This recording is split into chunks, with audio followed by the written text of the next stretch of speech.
Bienvenue dans la Bible lue. Ici, nous lisons la Bible pour vous et avec vous. Il n'est jamais trop tôt ou trop tard pour faire de la lecture de la Bible une habitude et une passion quotidienne. Que vous soyez dans le confort de votre maison, en voiture, en balade, en train de faire vos courses ou du sport, seul ou accompagné, tous les moments sont bons pour entendre la merveilleuse parole de Dieu.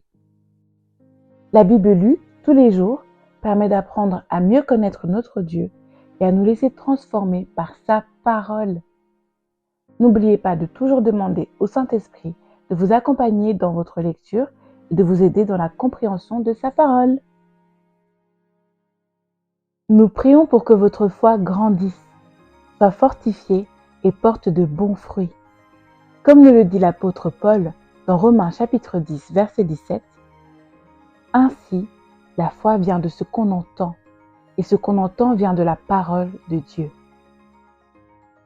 Bonne et heureuse lecture à vous. Et comme le dit notre Seigneur Jésus-Christ dans Marc chapitre 4, verset 9, que celui qui a des oreilles pour entendre, entende.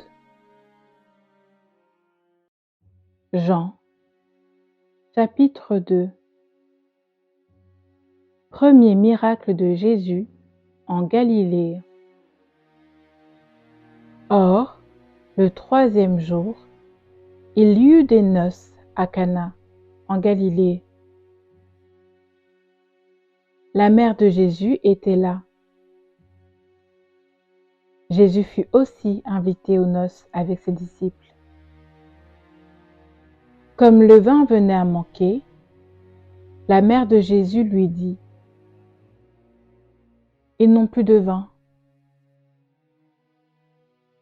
Jésus lui répondit : « Que me veux-tu, femme ? Mon heure n'est pas encore venue. » Sa mère dit au serviteur : « Faites tout ce qu'il vous dira. »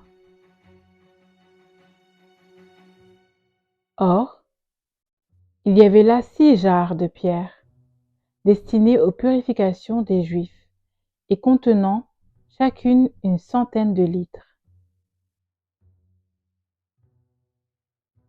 Jésus leur dit : « Remplissez d'eau ces jarres. » Et ils les remplirent jusqu'au bord. « Puisez maintenant, leur dit-il, et apportez-en à l'organisateur du repas. » Et ils lui en apportèrent. L'organisateur du repas goûta l'eau changée en vin. Ne sachant pas d'où venait ce vin, tandis que les serviteurs qui avaient puisé l'eau le savaient bien, il appela le marié et lui dit : « Tout homme sert d'abord le bon vin, puis le moins bon après qu'on s'est enivré. Mais toi, tu as gardé le bon vin jusqu'à présent. » Tel fut, à Cana en Galilée, le premier des signes miraculeux que fit Jésus. Il manifesta sa gloire, et ses disciples crurent en lui. Après cela, il descendit à Capernaüm avec sa mère, ses frères et ses disciples, et ils n'y restèrent que peu de jours. Jésus dans le temple à Jérusalem. La Pâque juive était proche, et Jésus monta à Jérusalem. Il trouva les vendeurs de bœufs, de brebis et de pigeons, ainsi que les changeurs de monnaie installés dans le temple. Alors, il fit un fouet avec des cordes et les chassa tous du temple, ainsi que les brebis et les bœufs. Il dispersa la monnaie des changeurs et renversa leurs tables. Et il dit aux vendeurs de pigeons : « Enlevez cela d'ici. Ne faites pas de la maison de mon Père une maison de commerce. » Ses disciples se souvinrent qu'il est écrit : « Le zèle de ta maison me dévore. » Les Juifs prirent la parole et lui dirent : « Quel signe nous montres-tu pour agir de cette manière ? » Jésus leur répondit : « Détruisez ce temple, et en 3 jours je le relèverai. Les Juifs dirent, il a fallu 46 ans pour construire ce temple. Et toi, en 3 jours tu le relèverais? Cependant, lui parlait du temple de son corps. C'est pourquoi, lorsqu'il fut ressuscité, ses disciples se souvinrent qu'il avait dit cela, et ils crurent à l'Écriture et à la parole que Jésus avait dite. Pendant que Jésus était à Jérusalem, lors de la fête de la Pâque, beaucoup crurent en lui, en voyant les signes miraculeux qu'il faisait. Mais Jésus n'avait pas confiance en eux, parce qu'il les connaissait tous. Il n'avait pas besoin qu'on le renseigne sur les hommes, car il savait lui-même ce qui est dans l'homme. Jean, chapitre 3. Jésus et Nicodème, la nouvelle naissance. Or, il y avait parmi les pharisiens un homme du nom de Nicodème, un chef des Juifs. Il vint de nuit trouver Jésus et lui dit, « Maître, nous savons que tu es un enseignant envoyé par Dieu, car personne ne peut faire ces signes miraculeux que tu fais si Dieu n'est pas avec lui. » Jésus lui répondit, « en vérité, je te le dis, à moins de naître de nouveau, personne ne peut voir le royaume de Dieu. » Nicodème lui dit, « Comment un homme peut-il naître quand il est vieux? Peut-il une seconde fois entrer dans le ventre de sa mère et naître? » Jésus répondit, « en vérité, je te le dis, à moins de naître d'eau et d'esprit, on ne peut entrer dans le royaume de Dieu. Ce qui est né de parents humains est humain, et ce qui est né de l'esprit est esprit. Ne t'étonne pas que je t'ai dit, il faut que vous naissiez de nouveau. Le vent souffle où il veut, et tu entends le bruit, mais tu ne sais pas d'où il vient, ni où il va. C'est aussi le cas de toute personne qui est née de l'esprit. » Nicodème reprit la parole et lui dit, « Comment cela peut-il se faire? » Jésus lui répondit, « Tu es l'enseignant d'Israël et tu ne sais pas cela? En vérité, je te le dis, nous disons ce que nous savons, et nous rendons témoignage de ce que nous avons vu, et vous ne recevez pas notre témoignage. Si vous ne croyez pas quand je vous parle des réalités terrestres, comment croirez-vous si je vous parle des réalités célestes? Personne n'est monté au ciel, sinon celui qui est descendu du ciel, le Fils de l'homme, qui est dans le ciel. Et tout comme Moïse a élevé le serpent dans le désert, il faut aussi que le Fils de l'homme soit élevé, afin que quiconque croit en lui ne périsse pas, mais qu'il ait la vie éternelle. En effet, Dieu a tant aimé le monde qu'il a donné son Fils unique, afin que quiconque croit en lui ne périsse pas, mais ait la vie éternelle. Dieu, en effet, n'a pas envoyé son Fils dans le monde pour juger le monde, mais pour que le monde soit sauvé par lui. Celui qui croit en lui n'est pas jugé, mais celui qui ne croit pas est déjà jugé, parce qu'il n'a pas cru au nom du Fils unique de Dieu. Et voici quel est ce jugement. La lumière est venue dans le monde, et les hommes ont préféré les ténèbres à la lumière, parce que leur manière d'agir était mauvaise. En effet, toute personne qui fait le mal déteste la lumière. Elle ne vient pas à la lumière pour éviter que ses actes soient dévoilés. Mais celui qui agit conformément à la vérité vient à la lumière, afin qu'il soit évident que ce qu'il a fait, il l'a fait en Dieu. Nouveau témoignage de Jean-Baptiste. Après cela, Jésus, accompagné de ses disciples, se rendit en Judée. Il y séjourna avec eux et il baptisait. Jean aussi baptisait à Hénon, près de Salim, parce qu'il y avait là beaucoup d'eau, et l'on s'y rendait pour être baptisé. En effet, Jean n'avait pas encore été mis en prison. Or, une discussion surgit entre les disciples de Jean et un juif au sujet de la purification. Ils vinrent trouver Jean et lui dirent : « Maître, celui qui était avec toi de l'autre côté du Jourdain et à qui tu as rendu témoignage, le voilà qui baptise, et tous vont vers lui. » Jean répondit : « Un homme ne peut avoir que ce qui lui a été donné du ciel. Vous-même m'êtes témoin que j'ai dit : moi, je ne suis pas le Messie, mais j'ai été envoyé devant lui. Celui qui a la mariée, c'est le marié.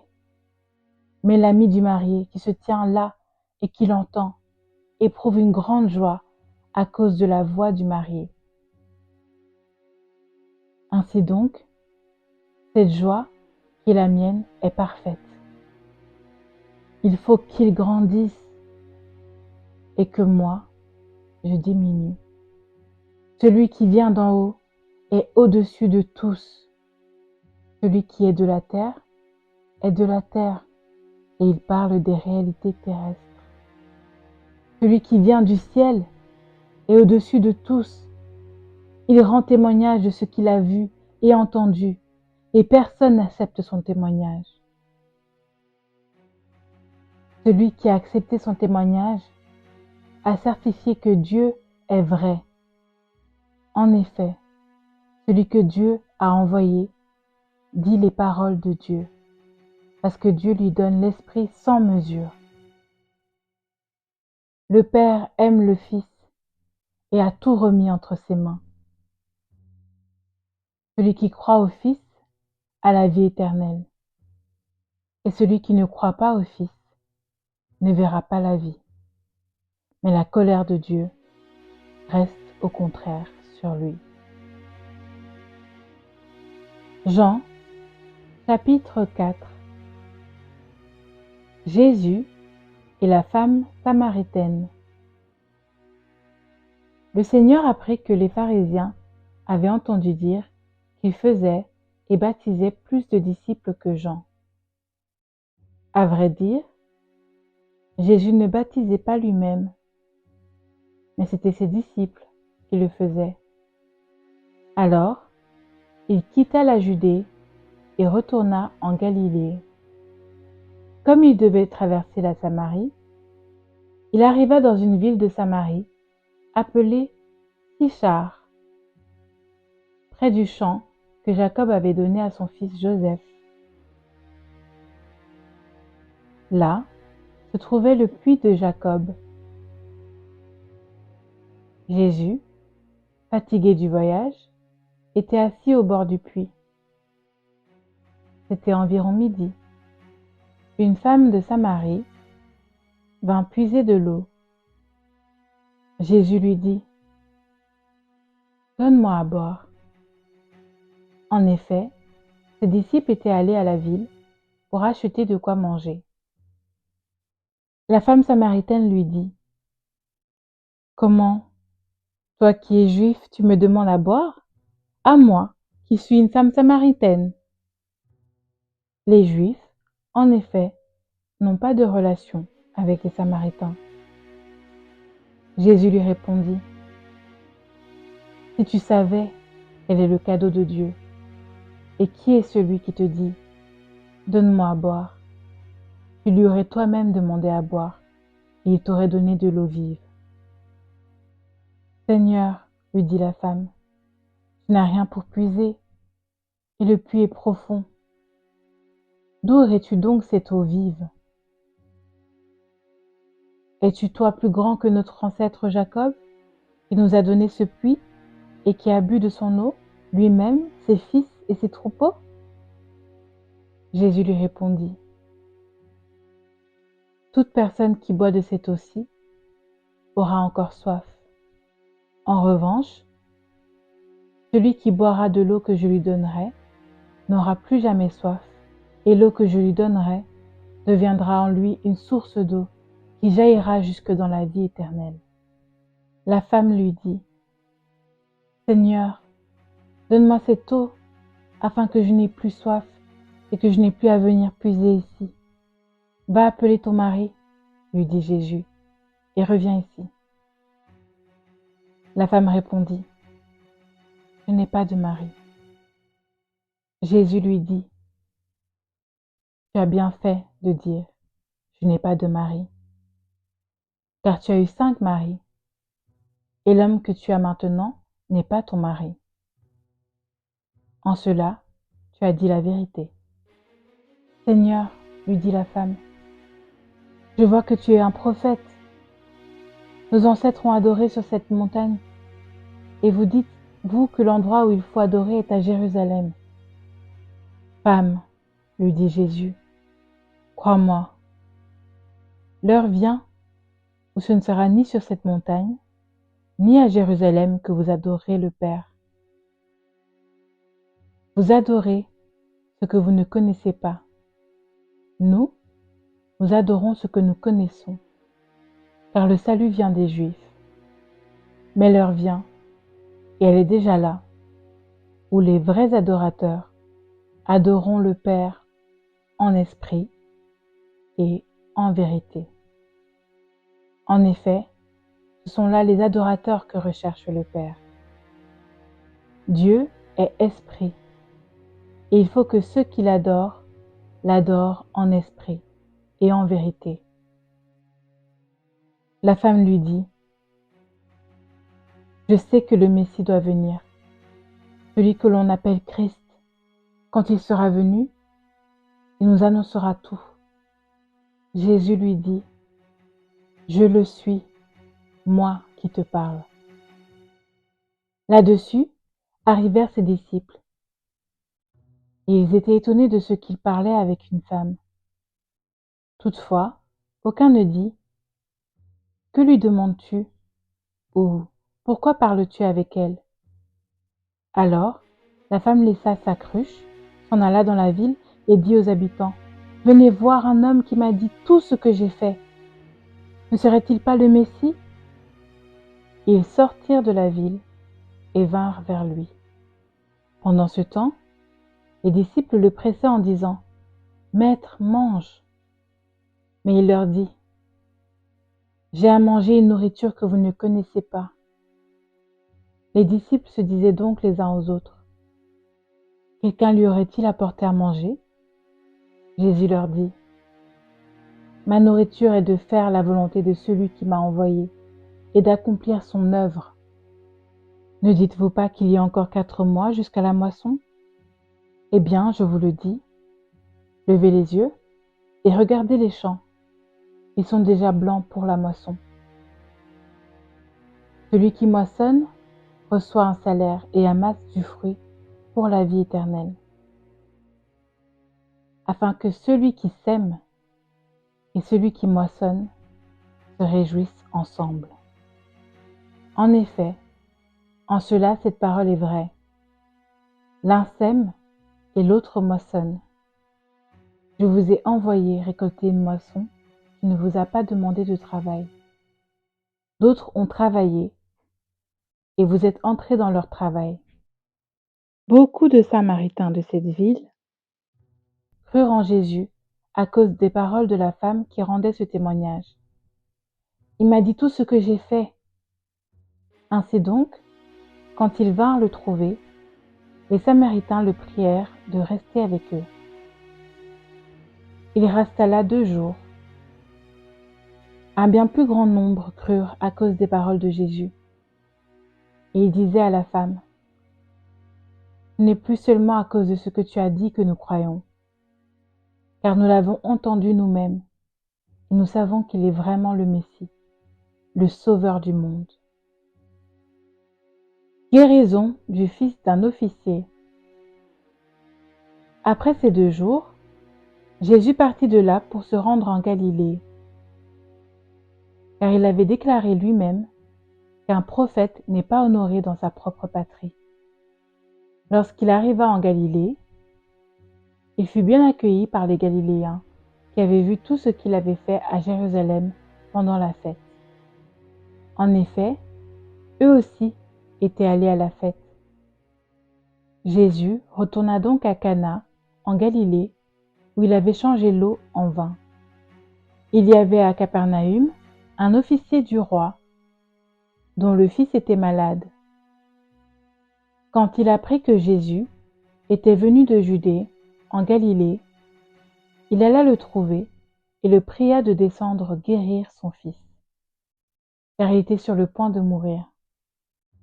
Jésus lui dit : « Si vous ne voyez pas des signes et des prodiges, vous ne croirez donc pas ? » L'officier du roi lui dit : « Seigneur, descends avant que mon fils ne meure. » « Vas-y, lui dit Jésus, ton fils vit. » Cet homme crut à la parole que Jésus lui avait dite et s'en alla.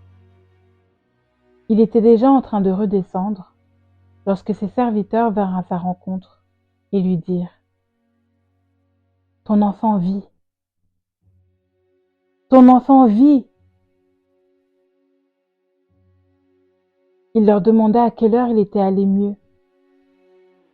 Et ils lui dirent : « C'est hier, à 1 heure de l'après-midi, que la fièvre l'a quitté. » Le père reconnut que c'était à cette heure-là que Jésus lui avait dit : « Ton fils vit. » Alors il crut, lui et toute sa famille. Jésus fit ce 2e signe miraculeux après être revenu de Judée en Galilée.